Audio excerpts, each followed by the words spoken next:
Salut tout le monde, bienvenue dans cette nouvelle analyse visuelle.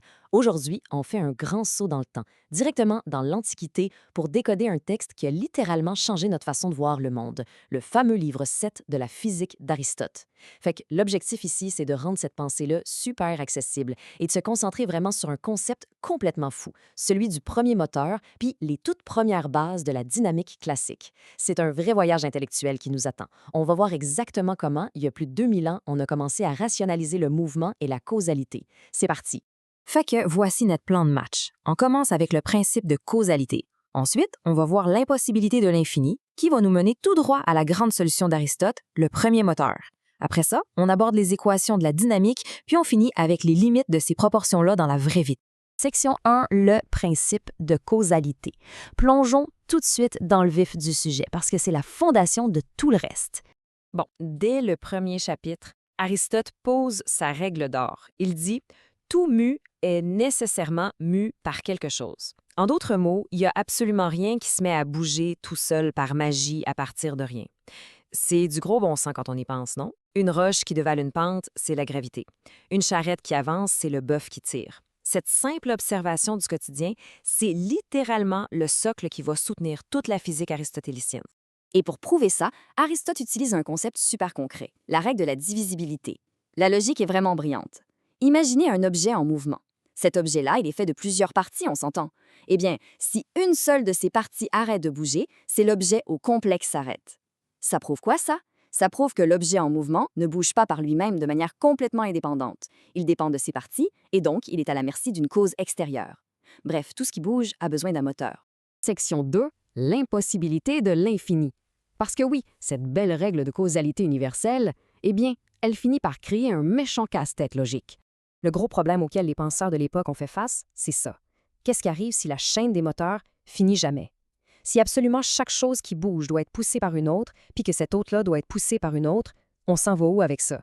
C'est une régression à l'infini. Faut vraiment s'arrêter 2 secondes pour réaliser à quel point ça devient vertigineux comme idée. C'est littéralement comme un effet domino infini. L'objet A est déplacé par l'objet B.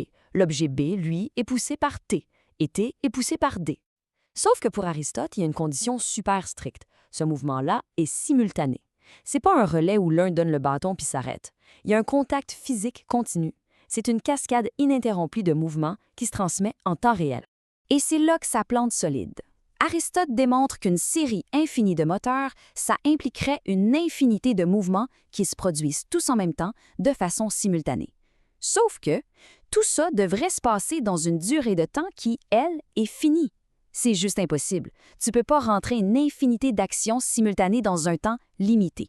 C'est un bug dans la matrice, une impossibilité mathématique absolue. Donc, conclusion logique, la chaîne ne peut pas être infinie. Faut qu'il y ait un début. Section 3, le fameux premier moteur. C'est la solution magistrale d'Aristote pour régler le problème de l'infini, et c'est brillant.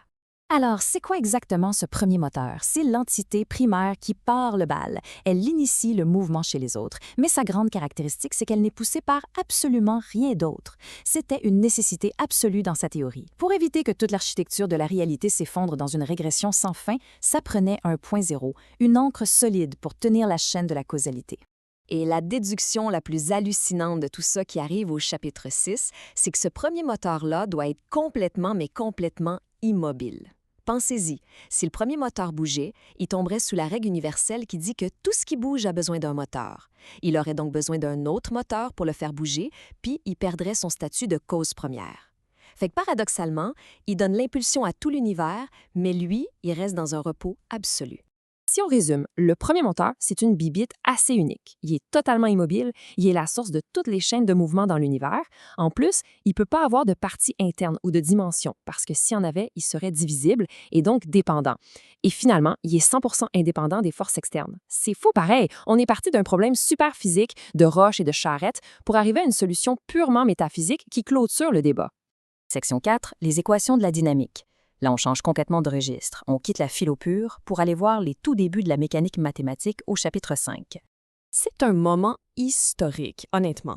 Aristote essaye carrément de mathématiser la physique. Bien avant Galilée ou Newton, il cherche à créer des équations fondamentales pour calculer les rapports exacts entre la force, le poids, la distance et le temps. Pour bâtir ça, il utilise 4 grandes variables super simples. On a A, qui représente la force, le moteur. B, c'est le corps qui est bougé, donc le poids de l'objet. T, c'est la distance, l'espace qui est traversé. Et D, c'est le temps. Avec ces 4 petites lettres-là, il vient d'inventer le premier langage mathématique du mouvement. Regardons comment sa logique fonctionne, c'est super élégant. Mettons qu'une force A déplace un poids B sur une distance T pendant un temps D. Aristote dit, si on garde la même force, mais qu'on coupe le poids en deux, la force va pousser l'objet 2 fois plus loin, dans le même temps, puis si on coupe la force de moitié et qu'on pousse un objet qui est lui aussi coupé de moitié, la distance puis le temps changent pas pantoute. Tout reste parfaitement proportionnel. Au cœur de tout ça, il y a ce fameux multiplicateur, le chiffre 2. C'est l'exemple parfait de la proportionnalité mathématique stricte que l'esprit antique essayait de coller sur la réalité. Divisé par 2, multiplié par 2, c'est une volonté incroyable de vouloir contrôler et comprendre le monde physique avec des règles de mathématiques pures. Section 5, les limites des proportions. C'est là que ça devient vraiment intéressant, parce qu'Aristote réalise que la mathématique parfaite, ça frappe parfois un mur dans la vraie vie. Il y a un gros contraste à gérer ici. En théorie pure, on devrait pouvoir diviser une force à l'infini puis avoir toujours un petit mouvement proportionnel. Mais Aristote y était super pragmatique. Il a vite vu que ces voies-là ne marchent plus quand on arrive dans les extrêmes. Dans la nature, il y a de l'inertie, de la friction. Une force qui est mathématiquement trop petite sera juste pas capable de faire bouger un objet lourd. Point final. D'ailleurs, il utilise ça pour ramasser les arguments de d'autres philosophes comme Zénon. Aristote explique très clairement que si tu divises une force de moitié, c'est très possible que le résultat soit un gros zéro. Le mouvement sera nul. Il y a une limite physique absolue, un seuil, en bas duquel ta petite fraction de force va absolument rien faire dans le monde réel. Il donne une analogie que je trouve tellement bonne, l'analogie des haleurs de bateau. Imaginez 100 gars qui forcent ensemble pour tirer un gros navire sur la plage. Ça marche, le bateau bouge. La mathématique pure dirait, si on prend juste un seul gars, il va pouvoir tirer le bateau sur un centième de la distance. Aristote répond, non, voyons. Dans la réalité, le gars tout seul, il fera même pas bouger le bateau d'un millimètre. Ça prend une masse critique d'énergie juste pour vaincre l'inertie de départ. Il donne un autre exemple frappant, celui du grain de mil de Zénon. Si tu échappes un gros sac rempli de grains par terre, ça va faire un gros boom. Mais si tu laisses tomber un seul petit grain tout seul, ça fait aucun son qu'on peut entendre. Les lois des fractions arithmétiques peuvent juste pas s'appliquer aveuglément sans tenir compte de la réalité physique des masses. Fac, pour résumer tout ça et attacher les fils ensemble.